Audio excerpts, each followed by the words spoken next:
Olá, pessoal! Continuando então o nosso raciocínio sobre equilíbrios químicos, eu gostaria de voltar novamente a relembrar com vocês alguns pontos importantes. Sistema aberto, eu posso ter equilíbrio químico? Não. As reações são o quê? Ou as transformações irreversíveis. Porém, quando eu tenho um sistema fechado, como foi o exemplo que nós trabalhamos com a questão da água líquida, que é uma transformação simples que todo mundo já viu, nós podemos ter a transformação dessa água líquida em vapor confinada dentro de um recipiente, no qual essas velocidades no início são diferentes. E qual seria a maior velocidade? Primeiramente, é claro, do líquido se transformando em vapor. Depois o vapor vai começar a se transformar em líquido. Até que chega um momento que macroscopicamente a gente acha que tudo parou, mas microscopicamente, como eu disse para vocês, tudo continua. Continua. Por quê? Porque essas velocidades se igualam. Então, para que eu tenha um equilíbrio químico, eu tenho um sistema fechado, no qual você tem o quê? As velocidades da reação direta igual à velocidade da reação inversa. Agora, uma pergunta surge aqui neste momento. As quantidades, por exemplo, deste que nós fizemos, de água líquida, teria que ser igual à quantidade de água no estado de vapor? Ou seja, as concentrações, as quantidades de reagentes têm que ser igual à quantidade de produtos no momento que atinge o equilíbrio? Não necessariamente. Aliás, é o caso mais difícil de acontecer. Eu poderia pensar com vocês o seguinte: e se eu te colocasse muita água aqui nesse exemplo? É claro que o espaço que eu tenho aqui para vapor seria pequeno. E se eu colocasse pouca água, a quantidade de vapor seria maior no final?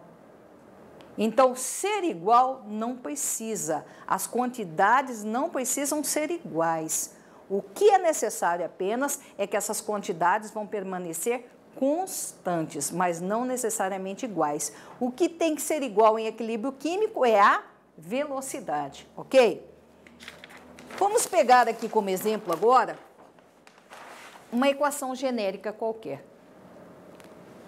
Vamos supor que é claro que essa equação, essa reação está acontecendo no sistema fechado. Quem que é Azinho, Bzinho, Czinho, Dzinho?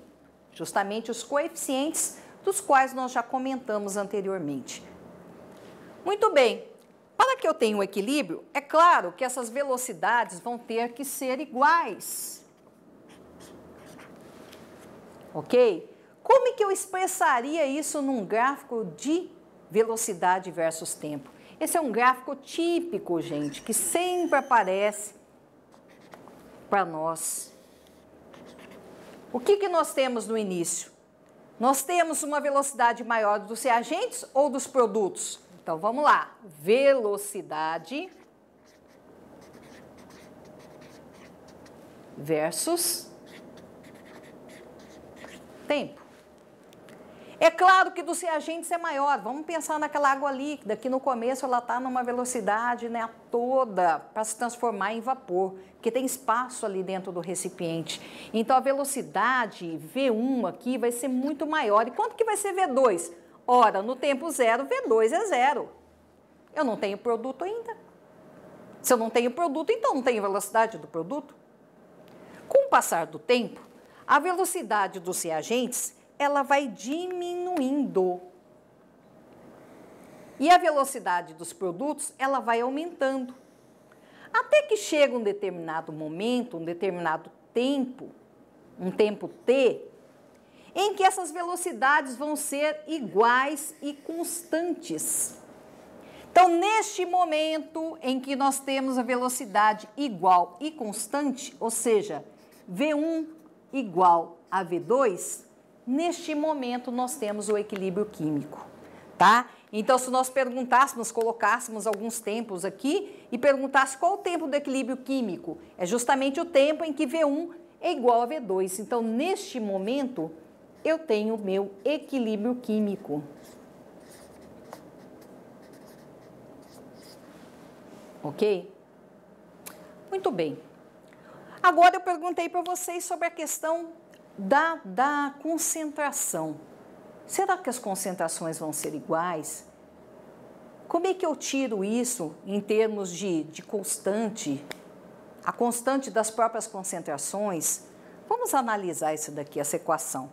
Se eu perguntasse para vocês, vamos fazer a expressão da lei da velocidade para V1, supondo que ela fosse elementar, que ela acontecesse em apenas uma etapa. Como é que seria o meu V1 aqui? O meu V1 seria K, chamado de K1, vezes a concentração de Azão elevado ao coeficiente Azinho, vezes Bzão elevado ao coeficiente Bzinho. Muito bem. Como é que seria o meu V2? A reação inversa agora. K2 vezes. Quem são os meus reagentes para a reação inversa? Czão elevado a Czinho vezes Dzão elevado a Dzinho. Muito bem. Para que aconteça esse equilíbrio químico, V1 vai ter que ser igual a V2. Então, eu vou ter que igualar essas duas velocidades, ok? Então, olha aqui, V1 igual a V2. Então, eu vou igualar essas duas equações. Como é que vai ficar, gente? K1 vezes concentração de Azão elevado a Zinho, vezes concentração de Bzão elevado a Bzinho, igual K2 vezes Czão elevado a Czinho, vezes Dzão elevado a Dzinho. Muito bem. Eu vou agora dividir um pelo outro. Tá? Então, o que eu vou fazer aqui, gente? Eu vou colocar K1 sobre K2. Olha só, passei ele dividindo. Porque está multiplicando a mesma coisa. Está multiplicando, vai passar dividindo. Como é que vai ficar lá, então? Czão elevado a Czinho, Dzão elevado a Dzinho, sobre concentração de Azão elevado a Zinho, vezes concentração de Bzão elevado a Bzinho. Observem que detalhe interessante, que eu tenho aqui duas constantes, uma dividida pela outra. Se eu tenho duas constantes, uma dividida pela outra, eu vou ter uma terceira constante, que no caso do equilíbrio nós chamamos de Kc. Então, Kc vai ser igual ao quê? Czão elevado a Czinho, vezes Dzão elevado a Dzinho, sobre Azão elevado a Zinho, vezes Bzão elevado a Bzinho. Kc nós chamamos de constante de equilíbrio.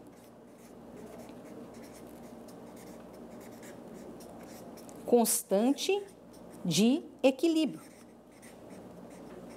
A constante de equilíbrio, ela relaciona, então, as concentrações de produtos sobre as concentrações de reagentes. Por quê? O que é Czão e Dzão aqui? São os meus produtos. Quem que é Azão e Bzão? Os meus reagentes. Então, eu posso dizer que Kc é uma relação entre a concentração de produtos sobre a relação entre concentração de produtos sobre a concentração de reagentes. Pessoal, nós vamos ver ao longo do conteúdo que esse Kc, esse índice, ele pode mudar de acordo com a necessidade. Como assim? Se eu estiver falando de um ácido, ele pode chamar de Ka, porque é ácido. Ele pode chamar de Kb se for base. Ele pode chamar Kd se for dissociação. Pode chamar de Ki se for ionização. Então, a gente parte de Kc, mas esse índice ele pode mudar de acordo com a nossa necessidade. Uma outra coisa importante é que eu também poderia, quando forem gases, é óbvio, expressar, em vez de Kc, usar Kp, em função das pressões parciais. Então, seria a pressão, né, no caso dos produtos, sobre a pressão parcial dos reagentes. Então, quando eu quiser em relação à concentração, eu uso Kc. Quando eu quiser em relação às pressões parciais, Se eu estiver trabalhando com as pressões parciais, eu uso Kp. Mas vamos lembrar que Kp eu uso apenas para gases. Eu não tenho como fazer Kp para líquido, para sólido. Ok? Isso é importante a gente falar também. Bom, vamos aplicar isso num exercício para ficar mais fácil para a gente entender como é que eu aplico isso. Se alguém pedisse para vocês, olha, faça a expressão da constante de equilíbrio para essa primeira equação. Então, na primeira equação, nós temos NO, 2 mols de NO, reagindo com 1 mol de O2, produzindo 2 mols de NO2 gasoso. Se eu falasse para vocês, expresse para mim isso daqui, faça a expressão de Kc para essa reação química. Veja que é uma reação reversível, porque está dentro do equilíbrio químico. O que nós temos aqui? Produto. Lembra que é produto sobre reagentes. Quem que nós temos como produto? Só temos um produto, concentração molar de NO2 elevado ao quadrado. Sobre. Concentração de quem, gente? Quem é o reagente aqui? NO elevado ao quadrado vezes concentração de O2 elevado a quanto? A 1. Preciso botar 1? Não precisaria. Vamos lembrar que quando não tem nada na frente é quanto? 1 mol. Bem, se eu falasse para vocês, expressa isso daqui em termos de Kp agora para mim, como é que ficaria? Gente, a mesma coisa. Só que vamos nos recordar que o Kp é em função das pressões. São gases, então eu posso colocá-los todos aqui? Sim. Então vai ficar pressão de NO2, mesma coisa, ao quadrado, só que agora eu não uso colchete, tá? Porque não existe concentração da pressão, é só pressão. Sobre pressão do NO ao quadrado vezes pressão de O2 elevado a 1. Ok? Então, eu posso usar tanto Kc como Kp. Muito bem. E para essa equação de baixo, como é que ficaria? Agora, presta bem atenção, gente. Isso aqui é fundamental. Sólido, gasoso, sólido, gasoso. Ah, o que vai influenciar? Então, eu tenho aqui um óxido de ferro 3 sólido,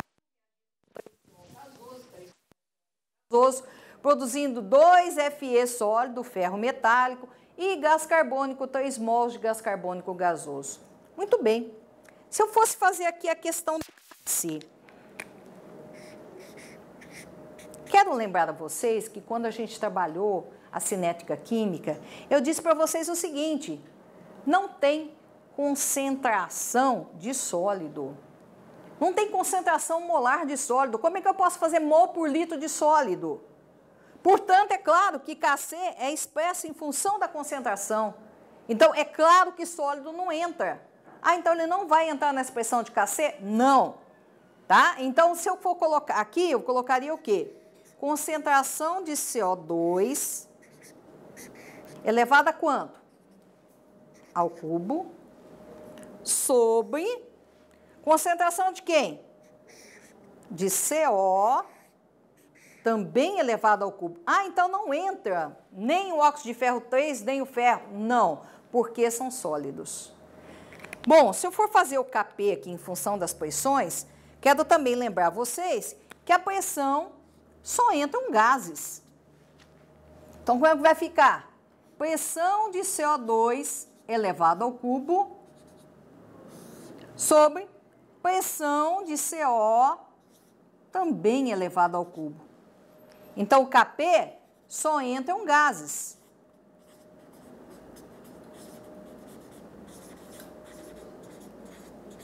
E em Kc não entram sólidos.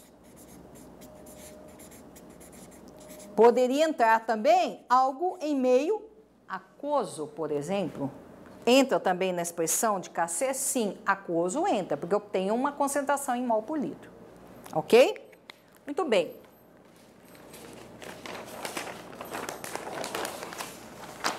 Vamos agora calcular quanto é um valor de Kc ou de Ki, ok?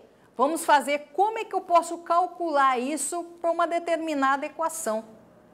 Veja que detalhe importante, eu até sublinhei aqui, porque aqui pede para mim, calcule Ki, né?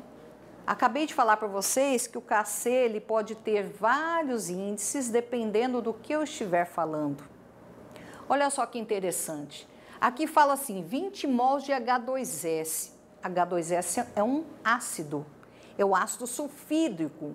É aquele ácido que ele tem um cheiro de ovo podre, tá? Então, aqueles rios, aqueles lagos que já estão muito poluídos, que estão num estágio muito avançado de decomposição, que já não estão fazendo mais reações com bactérias aeróbias, que já estão no processo de bactérias anaeróbias, libera esse cheiro horrível que a gente passa perto de um rio e fala assim, nossa, está cheirando ovo podre.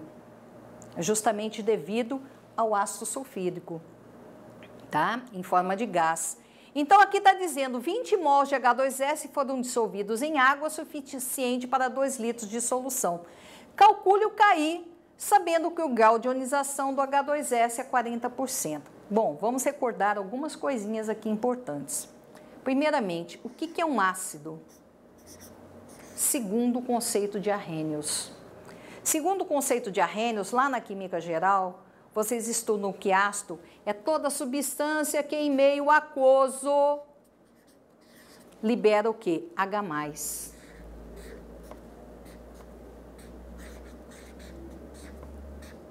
E é claro, se liberou H+, vamos lembrar uma coisinha importante aqui, tá?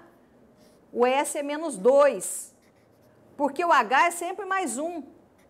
H não pode ser +2, +3, é sempre +1, porque o hidrogênio só tem um elétron. H+. Mais quem? É claro que o ânion S -2. Está balanceado isso aqui? É óbvio que não. Quantos hidrogênios que eu tenho aqui? 2. No meu produto também eu tenho que ter 2. Quantos S que eu tenho aqui nos reagentes? 1. Então, no produto eu tenho um só.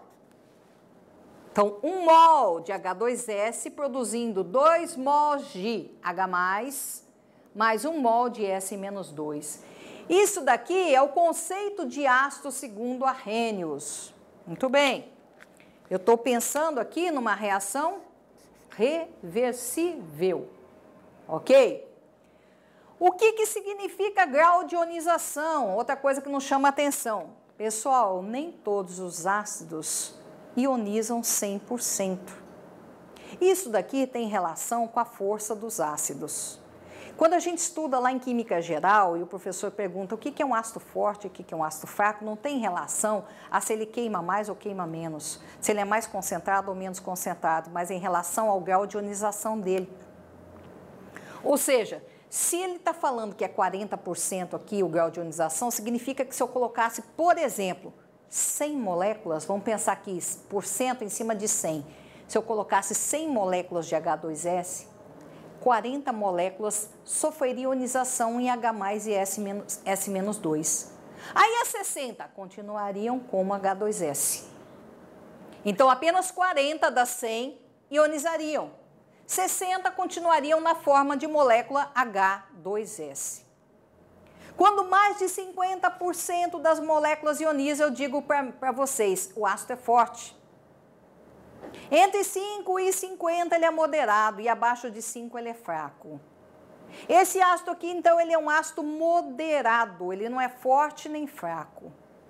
Então, veja só, sempre quando eu vou trabalhar uma expressão de Kc, quando eu vou trabalhar um equilíbrio químico, eu tenho 3 momentos na minha equação que eu tenho que escrever. É o início,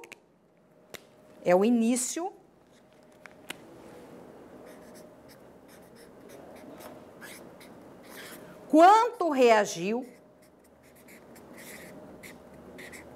e o meu equilíbrio. Isso vocês vão fazer sempre. Início, quanto reagiu e o equilíbrio. Bom, quem é meu início? Aqui, ó, o dado, 20 mols de H2S. Então, eu vou escrever lá 20 mols. Quando eu falo início, pessoal, é tempo zero. É o início de tudo. Eu só tenho reagente, eu não tenho produto ainda, não foi formado produto. Quer dizer, quanto que eu tenho daqui dos meus produtos? Nada. Ou eu ponho zero ou eu ponho um traço. Quer dizer, eu não tenho. Eu só tenho reagente por enquanto. Aí me diz, né, que foi colocado em 2 litros, é importante esse dado? Sim, daqui um pouquinho nós vamos conversar sobre ele. Mas vamos atentar para um detalhe importante. O grau de ionização é quanto? 40%. Quer dizer, 40% de 2 mols vão ionizar, vão reagir. Quanto que é 40% de 20, gente? 8 mols. É só vocês fazerem uma continha, né? 20 mols, 100%. 40% X. Então, eu vou ter quanto? 8 mols vão reagir. Ok? 8 mols vão reagir. Aí você vai falar, agora vai formar produto, é claro. É nesse momento das reações é que você calcula. 8 mols, para quanto? Olha a proporção, por isso que eu fiz a questão do balanceamento. Se para 1 mol nós tivemos a ionização de 8, para 2 mols forma quanto? 16. 8 vezes 2, 16. Isso aqui é cálculo estequiométrico. Para 1 mol forma quanto? 8. Então, vamos lá na proporção. 1, 8. 1, 8. 2, 16. A pergunta é, e no equilíbrio, quanto que sobra? Quanto que sobrou lá no final? Vocês vejam que as quantidades não é assim. Eu tenho tudo dos reagentes, não tem nada de produto. Agora, eu tenho tudo de produto, não tenho nada no reagente. Não. Quando você tem equilíbrio, tem um pouco de reagente e tem um pouco de produto, que é aquilo que nós conversamos. Nem sempre essas quantidades são iguais. Muito bem. Eu tinha 20, reagiram 8. Quanto que vai sobrar? Então, aqui eu sempre faço uma subtração. 20 menos 8 dá quanto? 12, né?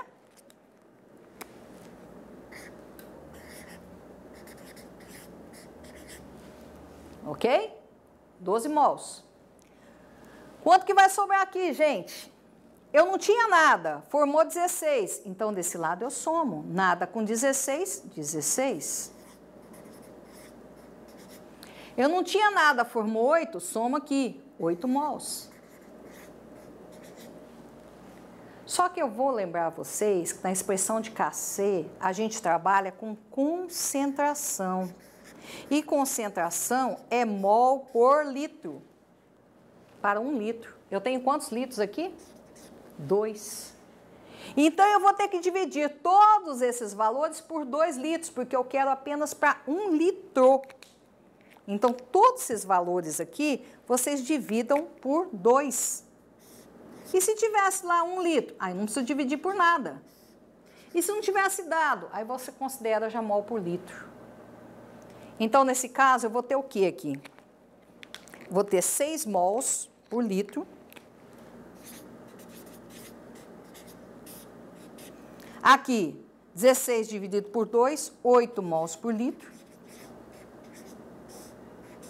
E aqui, 8 dividido por 2, 4 mols por litro.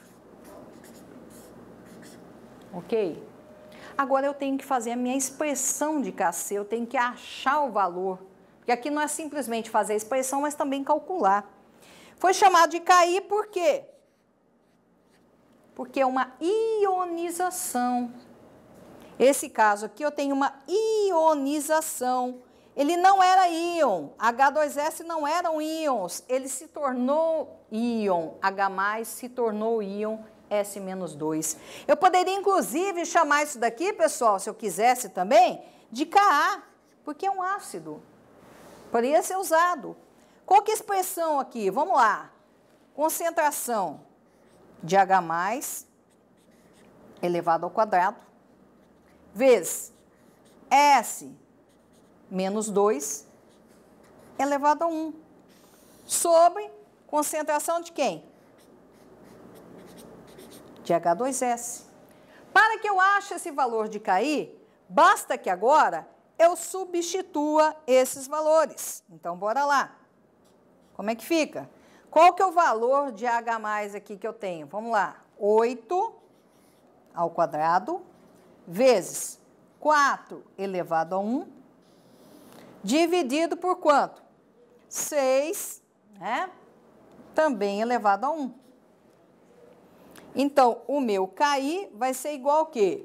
8 ao quadrado, 64, vezes 4, vezes, dividido por 6. Se você fizer este cálculo, você vai encontrar o seguinte valor. Vamos lá. Dá 42,6.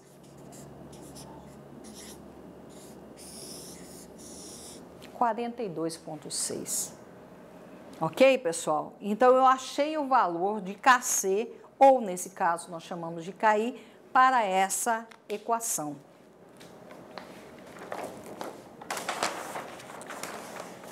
Vamos fazer mais um exemplo, ok?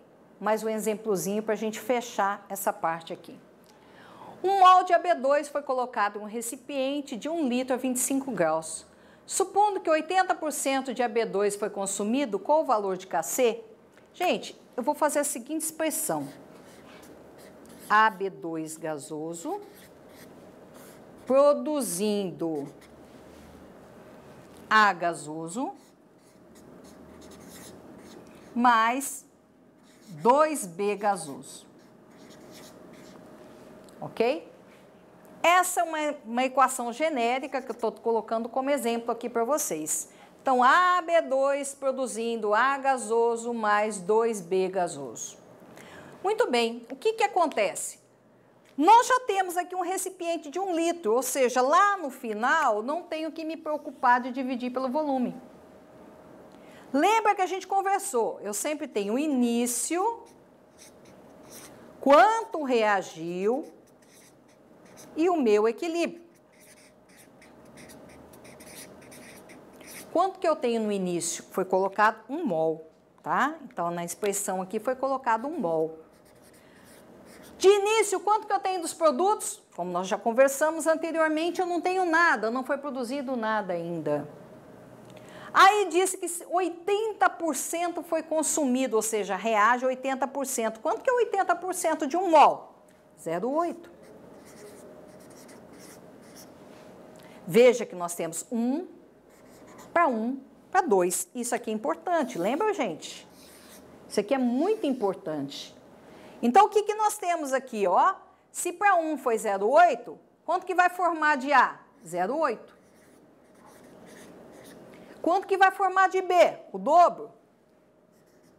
1,6. Ok? Aí a pergunta, quanto que fica aqui no meu equilíbrio? O que eu tenho que fazer? Olha, vamos ver quanto que sobrou dos reagentes aqui, né? Se eu tenho aqui no caso 1 e reagiu 0,8, vamos subtrair. Quanto que vai dar isso aqui? 0,2 mol. Eu não tinha nada, formou 0,8, quanto que vou ter aqui desse A? 0,8. Eu não tinha nada, formou 1,6, quanto que eu vou ter dele? 1,6. Ah, eu posso dizer, já que é por litro isso daqui? Sim, porque nós temos 1 litro apenas. Então, nesse caso, eu não vou ter que dividir pelo volume, porque é considerado aqui como 1 litro. Como é que eu faria a expressão minha de KC? Concentração de produtos de A elevado a 1 vezes B ao quadrado sobre AB2 elevado a 1. Basta, então, você substituir os valores. Como é que nós temos, então? KC igual, qual que é o valor de A?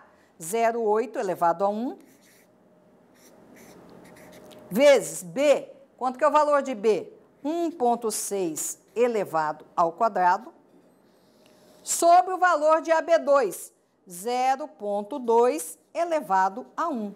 Bom, se você fizer esses cálculos todos, nós vamos chegar num resultado igual a 10,24.